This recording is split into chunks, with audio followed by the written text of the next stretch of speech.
Hello students,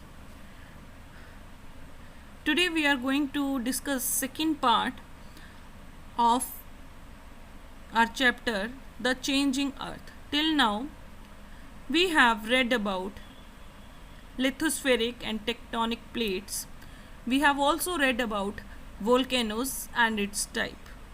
Today we will start with earthquakes. Many factors such as volcanic eruptions, movement of lithospheric plates or even boom explosions can cause the surface of earth to shake. बहुत सारे factors जैसे कि कोई volcanic eruption हो जाए या lithospheric plates में movement हो या कोई बॉम्ब एक्सप्लोजन हो, वो रीज़न बन सकते हैं अर्थ के सरफेस के शेक होने के. This shaking of the earth surface is called an earthquake. और इस शेकिंग को, जो अर्थ के सरफेस की शेकिंग है, उसे क्या कहा जाता है? Earthquake. The place of origin of an earthquake is called focus. जो प्लेस है जहाँ से अर्थक्वेक ओरिजिन होता है उसे क्या कहा जाता है? Focus. The point on the earth surface which is vertically above the focus is called epicentre. जो बिल्कुल इसके वर्टिकली अबव होता है उसे क्या कहा जाता है? Epicentre. The vibrations of the earthquake spreads out as concentric waves from the focus. Focus से वेव्स की तरह एक ही सेंटर हो जिनका, और जो सर्कल्स हैं वो बड़े होते जाएं, ऐसे ये फैलता है. The intensity of an earthquake is maximum near the epic centre. तो जो मैक्सिमम है वो कहाँ पे होगी? इस एपिक सेंटर पे, इस पॉइंट पे. Types of earthquake waves. According to the mode of travel, earthquake waves are classified into 3 main types. Mode of travel के बेसिस पे इसको 3 मेन टाइप्स में हमने डिवाइड किया है. Primary waves. The primary waves और पी वेव्स और push waves are the first to arrive as they are the fastest. जो ये वाली वेव्स हैं ये सबसे जल्दी स्प्रेड होती हैं क्योंकि ये बहुत फास्ट होती हैं. These waves usually travel at a speed of about 6 kilometre per second. 6 kilometre per second की स्पीड से ये ट्रैवल करती हैं. These waves cause relatively small displacements. इनसे छोटी छोटी डिस्प्लेसमेंट्स होती हैं. Secondary waves. The secondary waves, S waves और shake waves are the next to arrive. इससे नेक्स्ट पार्ट है ये. The rate of movement is less than that of the P waves. जो रेट ऑफ मूवमेंट है वो कम होता है P waves के comparatively. These waves produce a strong shaking action. In waves से जो शेकिंग एक्शन है वो बहुत स्ट्रॉन्ग होता है. They do not pass through liquids. ये लिक्विड्स के थ्रू पास नहीं हो सकती.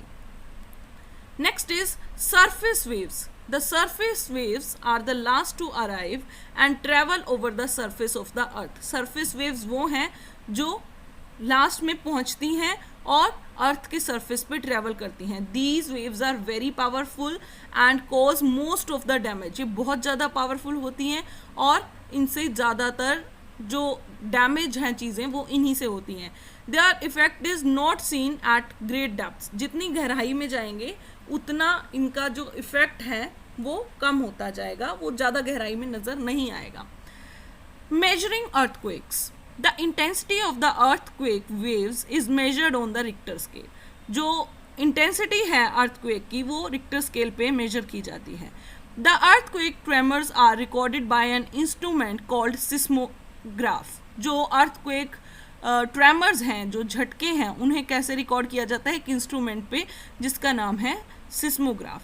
ये वर्टिकल सिस्मोग्राफ है, ये हॉरिजॉन्टल सिस्मोग्राफ है. ये हॉरिजॉन्टल, यहाँ पे आप देख सकते हैं जो रीडिंग है वो हॉरिजॉन्टल आ रही है. इसमें जो रीडिंग है वो वर्टिकल आ रही है. जैसे जैसे ये स्प्रिंग मूव होगा, शेक के जैसे जैसे अर्थ शेक होगी उसके साथ साथ ये स्प्रिंग मूव होगा और उसके साथ साथ यहाँ पे लगे हुए पिन या पेन जिसे आप कह सकते हैं, उससे इस पे फ्रीक्वेंसी कर्व्स बनते जाएंगे. सिमिलरली इसमें हॉरिजेंटल अर्थ मोशंस को नोट किया जाएगा जैसे जैसे ये वायर मूव होगी उसके अकॉर्डिंगली इस पे मार्क्स बनते जाएंगे. The science that deals with earthquakes is called seismology. जो अर्थक्वेक्स के बारे में स्टडी करती है उस साइंस को हम सिस्मोलॉजी कहते हैं. And the earthquake scientists are called seismologist. और अर्थक्वेक को स्टडी करने वाले जो साइंटिस्ट हैं उनको हम सिस्मोलॉजिस्ट कहते हैं. The Richter scale ranges from 0 to 9. जो रिक्टर स्केल है उसकी रेंज 0 से 9 तक होती है. An increase in 1 point on the Richter scale indicates that the force of the earthquake is 10 times greater than the strength of the previous number. previous number से अगर हम एक नंबर आगे जाएं, सपोज 5 और 6, तो 5 से 6 एक गुना नहीं 10 गुना ज़्यादा पावरफुल होगा. The earthquakes of intensity 6 and above are very destructive. जो अर्थक्वेक्स होते हैं जिनकी इंटेंसिटी 6 होती है या इससे भी ज़्यादा होती है वो बहुत डिस्ट्रक्टिव होते हैं. Worldwide more than 1 million earthquakes are recorded every year. पूरी दुनिया में 1 million अर्थक्वेक्स से ज़्यादा अर्थक्वेक्स रिकॉर्ड किए जाते हैं. The intensity of an earthquake is measured in relation to its effect on the human life. Intensity उसकी कैसे नोट की जाती है कि इसने ह्यूमन लाइफ को कितना इफेक्ट किया है, उस बेसिस पे हम अर्थक्वेक की इंटेंसिटी को नोट करते हैं. The slow and the mild tremors are more frequent and generally not notice. जो स्लो और हल्के फुल्के ट्रेमर्स होते हैं, झटके होते हैं, वो बहुत फ्रीक्वेंट होते हैं, बहुत जल्दी जल्दी आते हैं और उन्हें नोटिस नहीं किया जाता है कई बार. Violent earthquakes cause serious damage to life and property. जो खतरनाक अर्थक्वेक्स होते हैं वो लाइफ को और प्रॉपर्टी को बहुत नुकसान पहुंचाते हैं. दे मे कॉज लैंडस्लाइड्स इन हिली एरियाज. हिली एरियाज में लैंडस्लाइड हो सकता है उनके कारण. Cracks in the earth crust. Earth की क्रस्ट में क्रैक्स हो सकते हैं. Bursting of river dams. River के जो डैम्स हैं वो टूट सकते हैं. And blocking of rivers. और रिवर्स ब्लॉक हो सकती हैं. रेजिंग और lowering of the sea floors और कोस्टल रीजन्स. इसके कारण जो सी फ्लोर है या कोस्टल रीजन है वो रेज भी हो सकता है और नीचे भी जा सकता है. Distribution of earthquakes. No parts of the earth is free from earthquakes. Earth का कोई भी ऐसा पार्ट नहीं है जो अर्थक्वेक से फ्री हो. But in some areas earthquakes occur more frequently. पर कुछ एरियाज में अर्थक्वेक्स बहुत जल्दी जल्दी आते हैं. The main earthquake belts on earth are as under. Main earthquake belts हैं जो वो डिस्कस करेंगे हम. Circum belt. The circum Pacific belt includes the coastal margins of North America, South America and East Asia. जो circum Pacific belt है ये coastal areas को cover करती है किसके? नॉर्थ अमेरिका के, साउथ अमेरिका के और ईस्ट एशिया के. These regions account for about 65% of the total earthquakes of the world. पूरे वर्ल्ड में जितने अर्थक्वेक्स आते हैं उनमें से 65% इन एरियाज में आते हैं.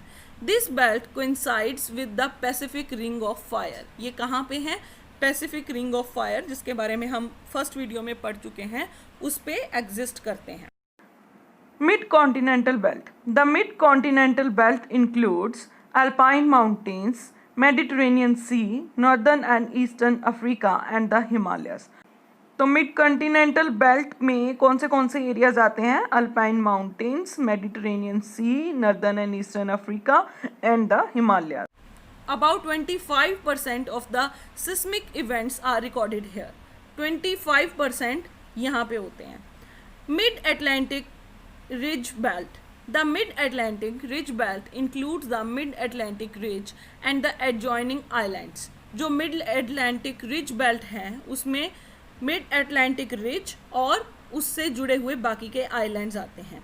It records moderate earthquakes which are caused due to the moving of the lithospheric plates in the opposite direction. इसमें बहुत ज़्यादा स्फीयर डिस्ट्रक्शन वाले, बहुत ज़्यादा नुकसान पहुंचाने वाले अर्थक्वेक्स आते हैं जो कि लिथोस्फेरिक प्लेट्स के ऑपोजिट डायरेक्शन में मूव करने के कारण आते हैं. The earthquake belt in India is mainly confined to the Himalayan region and the Ganga Brahmaputra Valley.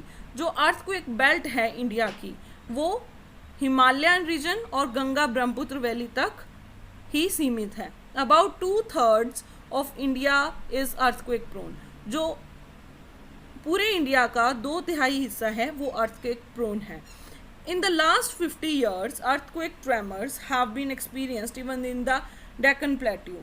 Last 50 years में earthquake के झटके experience किए गए हैं डेक्कन प्लेट्यू में भी, which was considered relatively safe and free from earthquakes. जिसे ये कहा जाता था कि ये earthquake से free है. उन areas में भी earthquake को महसूस किया गया है, earthquake के झटकों को महसूस किया गया है. भुज earthquake of 2001. भुज में अर्थक्वेक आया था 2001 में. A severe earthquake struck the Kutch region of Gujarat at 8:45 AM on 26 January 2001. It lasted for almost a minute. तो गुजरात के कच्छ जिले में 8:45 पे 26 जनवरी 2001 को एक अर्थक्वेक आया था जो कि लगभग 1 मिनट तक रहा था. Due to the earthquake, high-rise buildings collapsed, communication and power lines were completely disrupted, the transport system was thrown out of gear, and settlements became heaps of debris. तो इस अर्थक्वेक के कारण बिल्डिंग्स गिर गई, communication और power lines बिल्कुल ख़राब हो गई थी, ट्रांसपोर्टेशन ख़त्म हो गया था, और जो वहाँ के रहने वाले लोग थे, जो परेशान लोग थे, उनके लिए सेटलमेंट का भी कोई तरीका नहीं था. The epicentre was near the town of Bhuj. Epicentre कहाँ था? भुज के पास एक टाउन में. The intensity of this earthquake was measured at 8.1 on the Richter scale by the Indian meteorological department. और इसकी इंटेंसिटी कितनी मेजर की गई थी? 8.1. हमने डिस्कस किया था कि जो 6 से ऊपर के अर्थक्वेक्स होते हैं वो बहुत डिस्ट्रक्टिव होते हैं. यहाँ पे 8.1 की बात की जा रही है. About 50,000 people were killed and more than 5 lakh were adversely affected. 50,000 लोग मारे गए थे और 5 लाख से ज़्यादा लोग इससे अफेक्टेड हुए थे. There was large scale destruction of property in Bhuj, Rajkot and Ahmedabad. इन एरियाज में प्रॉपर्टी भी बहुत ज़्यादा ख़राब हुई थी. The reason for the Bhuj earthquake were, क्या रीज़न थे? Sea floor spreading of the Indian Ocean at the rate of 5 centimetre per year. जो सी फ्लोर है इंडियन ओशन का वो स्प्रेड हो रहा था, वो फैल रहा था 5 सेंटीमीटर पर ईयर की speed. Gradual northward movement of the Indian plate. तो जो नॉर्थवर्ड मूवमेंट हो रही थी इंडियन प्लेट की, उसके कारण the reactivated faults below the surface in the Kutch region. जो फॉल्ट्स हैं वो रीएक्टिवेट हो गए थे, सरफेस था जो कच्छ रीजन का उसके नीचे. So students, we have discussed this chapter in detail and I hope this chapter is clear to you. Now I am forwarding you one assignment. Hope you will be able to solve it. Okay? Take care. Goodbye.